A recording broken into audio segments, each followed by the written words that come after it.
चले जात मुन दीन दिखाई। एक पहाड़ी पे एक ताड़का नाम की राक्षसी रहती है। ये रावण की नानी है। राम जी गुरुदेव, इस पहाड़ी पे ताड़का रहती है, संभल के चलना। जी गुरुदेव। सुन ताड़का क्रोध कर आई। आज जैसे ही ताड़का ने सुना, चले जात मुन दीन दिखाई, दीन दिखाई। जैसे ही झपटने लगी ताड़का कि कई बान प्राण हर लीना। एक ही बान प्राण हर लीना। कई बान प्राण हर लीना।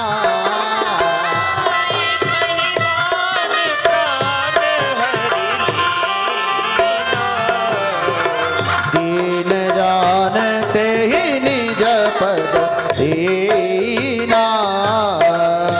दीन जानते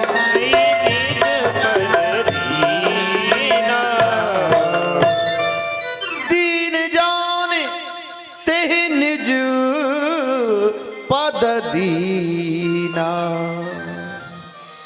एकैवान प्राण हरि लीना। प्राण हर लीना। आ सज्जनों, ताड़का का वध किया, सुबाहु का वध किया, मारीच को बिन फर वाला बाण मारा। बिन फरवान राम ते मारा, सतयोजन गा सागर पारा। 100 योजन दूर समुद्र के पार फेंक दिया मारीच को। राम जी ने ताड़का को मार दिया, सुबाहु को मार दिया। क्या राम जी मारीच को नहीं मार सकते थे? बताओ, मार सकते थे ना? क्यों नहीं मारा? राम जी को पता है इससे दोबारा काम पड़ेगा। जब सोने का मृग बन के आएगा ना, तब मारा जाएगा। राम जी को सब पहले से पता है, उसे छोड़ दिया। गुरु जी की सेवा करने लगे। एक दिन जनकपुर से निमंत्रण आया है, सीता जी का स्वयंवर है। धनुष यज्ञ सुन रघुकुल नाथ, धनुष यज्ञ सुन रघुकुल नाथ, धनुष यज्ञ।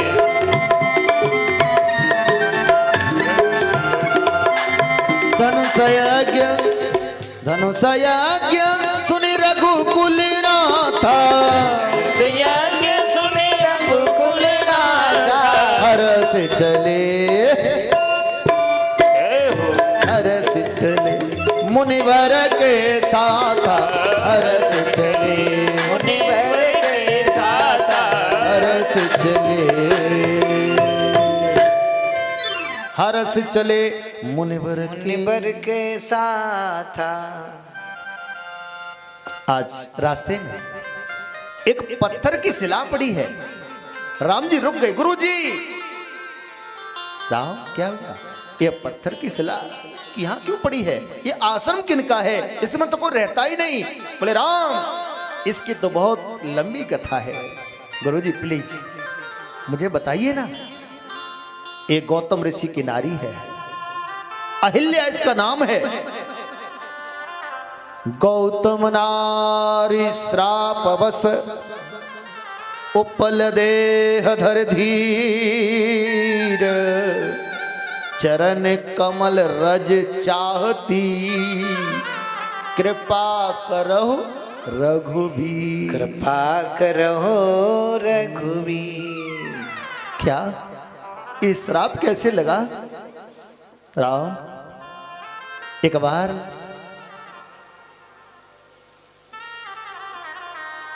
इंद्र की कुदृष्टि इस पर पड़ गई। गलत समय पर चंद्रमा ने मुर्गा बनकर के बांग लगा दी। गौतम ऋषि गंगा स्नान करने के लिए चले गए। इंद्र ने गौतम ऋषि का भेष रख लिया और इसके साथ छल कर दिया। जब लौट करके आए तो सबसे पहले इंद्र को श्राप दिया था गौतम ऋषि ने, अहिल्या को बाद में दिया है। पहले इंद्र को दे दिया। इंद्र, तू मेरी कुटिया से निकल रहा है मेरे भेष में, मैं तुझे श्राप देता हूं, तू कोड़ी हो जा, तेरे शरीर पर 1000 भग हो जाए। घबरा गया इंद्र, मुझे माफ कर दो, मुझे माफ कर दो। देखते देखते इंद्र का सारा शरीर काला पड़ गया, शरीर से कोड़ निकलने लगे। गुरुदेव मुझे माफ कर दो, मेरा उद्धार कैसे होगा?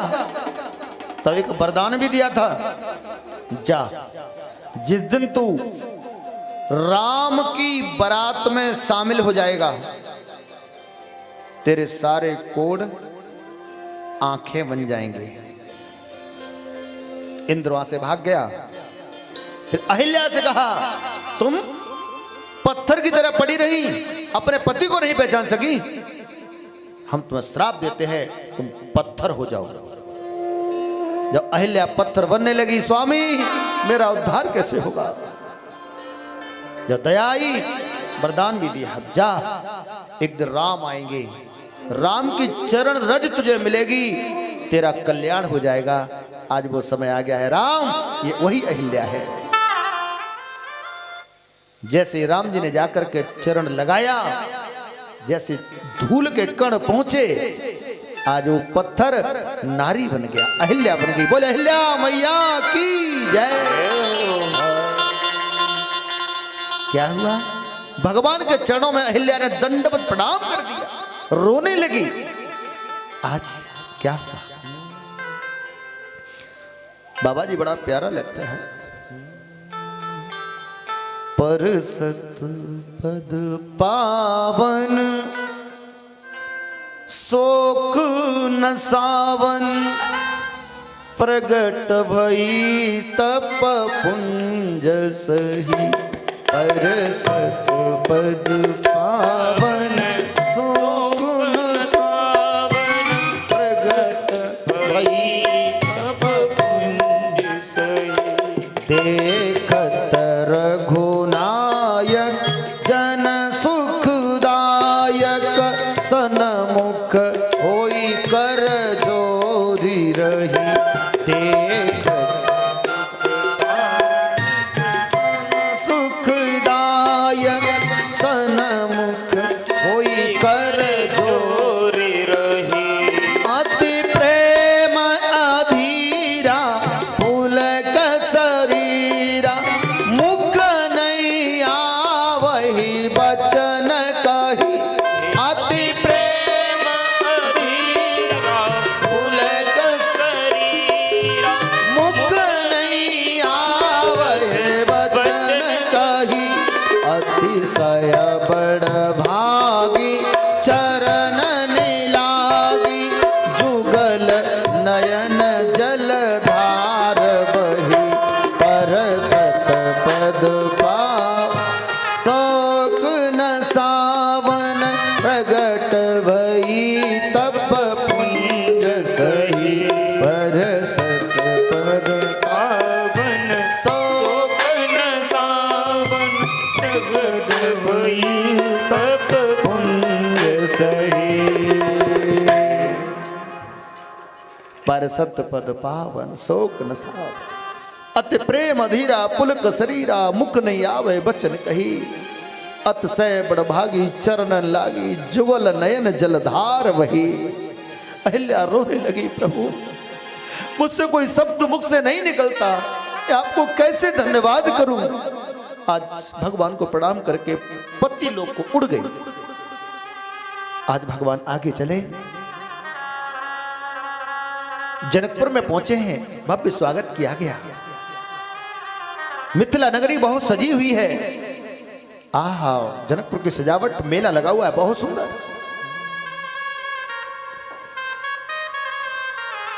जनक जी कहने लगे, भगवान शंकर का सुंदर धनुष रखा गया है।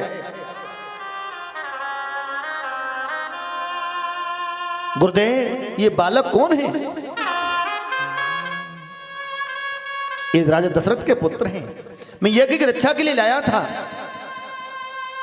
अकेले कुटिया में कहाँ रहते, मैं यहाँ भी ले आया, आपने बहुत अच्छा किया, इनको ले आए। हमें तो ऐसा लगता है साक्षात परमात्मा ही मेरे दरबार में आ गया हो। इतने सुंदर। जनक जी कहते हैं तेरी रचना इतनी सुंदर तो तू कितना सुंदर होगा, तू कितना सुंदर होगा। तेरी रचना इतनी सुंदर, तू कितना सुंदर होगा, तू कितना सुंदर होगा। तेरी रचना इतनी सुंदर, तू कितना सुंदर होगा, तू कितना सुंदर होगा। तेरी रचना इतनी सुंदर, तू कितना सुंदर होगा, तू कितना सुंदर। आहा, ऐसा लगता है भगवान ही आ गए हों। इतनी देर में लखनलाल का मन नहीं लग रहा। धनुष यज्ञ में अभी समय है, सबका स्वागत किया जा रहा है। लक्ष्मण जी बोले भैया भैया, हाँ, जब तक जनकपुरी घूम के देख ले। नहीं नहीं गुरुजी चिल्लाएंगे, बार बार कहा। तो राम जी बोले गुरुजी मुझे लक्ष्मण बहुत मक्कार हो गया है, आदत खराब हुई इसकी। बोले क्यों? ये कह रहा है कि जनकपुरी देख आओ मैं। आप कहो तो मैं जाकू दिखाई लाऊं? ये छोटो है, मेला में खो जाएगो। गुरुजी मन ही मन हंस रहे, मन मन में कह रहे राम तुम कह रहे हो कि जनकपुरी या कुछ दिखाई लाऊं। दिखा तो इंसान तब सकता है जब वो चीज पहले उसने स्वयं देखी हो। तुम तो ऐसे कह रहे हो जनकपुरी दिखा लाऊं, दिखा दोगे लक्ष्मण को? बोले हाँ। तुमने कभी जनकपुरी देखी है? राम जी चुप। राम जी मने मन कह रहे गुरुजी सारे भेद को आज ही खोल दोगे? पूरे ब्रह्मांड में ऐसी कौन सी जगह है जो मैंने नहीं देखी हो? हाँ हाँ ठीक है जाओ जाओ जाओ दिखा लो। सुनो पूजा के लिए फूल भी ले आना। हाँ गुरुजी ठीक है। राम लक्ष्मण दोनों चल दिए। हाँ जब राम लक्ष्मण दोनों चले, युवती भवन झरोकन लगे, निरखै राम रूप अनुरागी। जब राम जी की सवारी चली, झांकी चली राम जी की, तो घर नारियां सब अपने अपने दरवाजों पर खड़े होकर देख रही हैं। जब गली में होकर कोई झांकी जाए तो दरवाजों पर सब लोग इकट्ठे हो जाते हैं कि नहीं?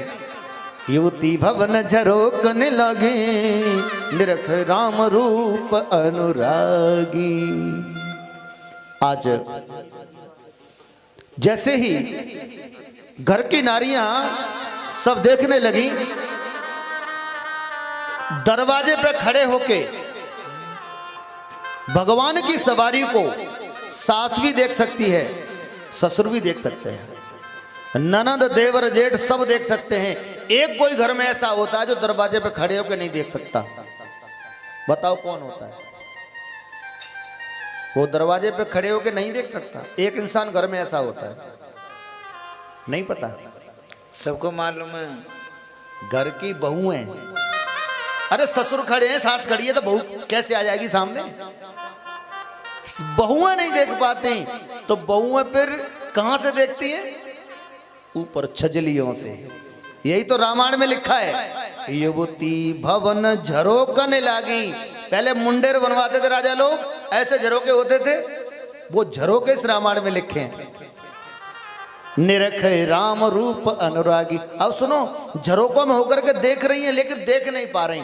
वो घूंघट लगाना नहीं आता ना। नई नई बहुएं आई हैं कुछ, तो बड़ी वाली से करी जी जी हमें तो राम जी दिखाई नहीं दे रहे। तो बोले इतना घूंघट कर लिया, थोड़ा ऊपर कर ले। ऐसे घूंघट उठा के ऐसे उंगली दबा के ऐसे देख। माता जानते ना घूंघट लगाना? हाँ, ये घूंघट कौन सा होता है? ये कनेटा घूंघट। ऐसे करके ऐसे लगाती है बेचारी, तब भी नहीं धोती निकल जाती। बोले जी जी हमसे नहीं आ रहा। तो ऐसा कर, ऐसे घूंघट नीचे से उठा, ऐसे करके ऐसे करके देख, ऐसे करके, ऐसे होता है ना, इसे कहते हैं छपका घूंघट। ऐसे करके देखते हैं ना। अब ऐसे भी दिखाई नहीं दे रहा, तो बोली ऐसा कर, इस घूंघट को ऐसे उठा, ऐसे करके देख, इसे कहते छप्पर घूंघट, छप्पर की तरह कर लो। अब बेचारी गांव की हैं, बिना पढ़ी लिखी हैं। कभी कभी ऐसा होता है। एक बार गांव की बेटी की बात बताऊं, एक गांव की लाली की शादी शहर में हो गई, तो गांव की जैसी भाषा है वही तो बोलेगी। शहर में हो गई और ससुर जी थे डॉक्टर साहब, तो सास, बाहरी क्लिनिक था, मरीज बैठे थे। सास मैया बोली बेटा रेखा, हाँ मम्मी जी बताओ क्या कह रही हो। बेटा पापा जी से कह दे खाना तैयार है, खा ले। सो मरीज के सामने ही पहुंच गई।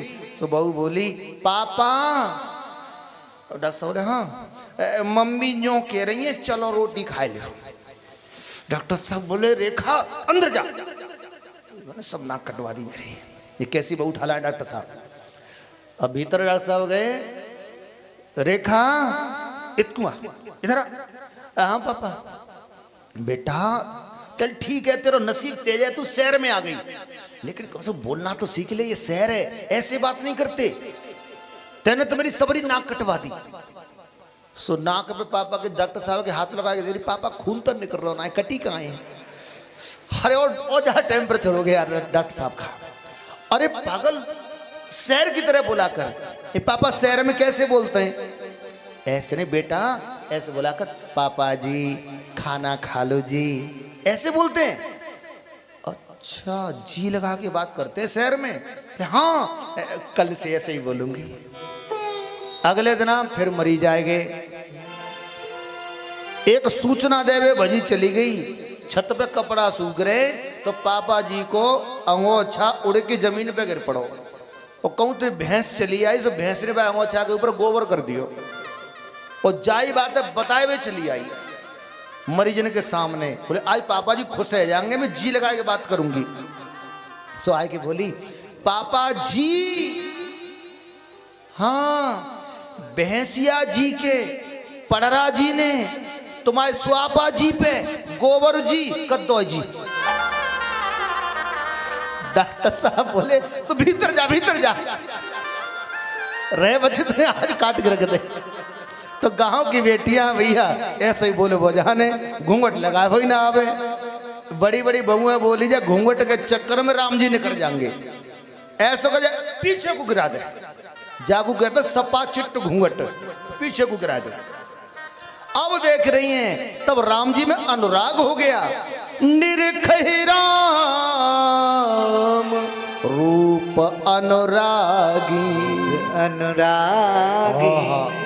नीचे खड़ी सास मैया, सास मैया बाइटा पे छींक आई, अच्छी जैसे छींक आई तो सास को मुंह पर है ओ तेरे की जी, तो चौपट्टा से खोले ढाड़ी है ऊपर। बहू तो कुछ शर्म ना आ रही, जे घूंघट लगा, जे चौपट्टा से खोले के ढाड़ी तो कुछ शर्म ना आवे। जब तक बहुएं सीधी हैं तब तक सीधी पैसी पे आ जाए तो राम ही राखे। का बोली बहू, ए मेरी अभागी सास मैया, तुम तो तुम्हारी सौगंध अभागी की अभागी रह गई। बोले चो, अरे दुनिया ऐसे टाइम पे जाए भगवान को राम को देख रही है और अब तुम मोह देख रही हो। अरे बुराई देखना बंद करो। क्या बहू तू सही कह रही है, दुनिया तो कल्याण कर रही है भगवान को देख के, अब तुम बुराई देखने में लगी हो।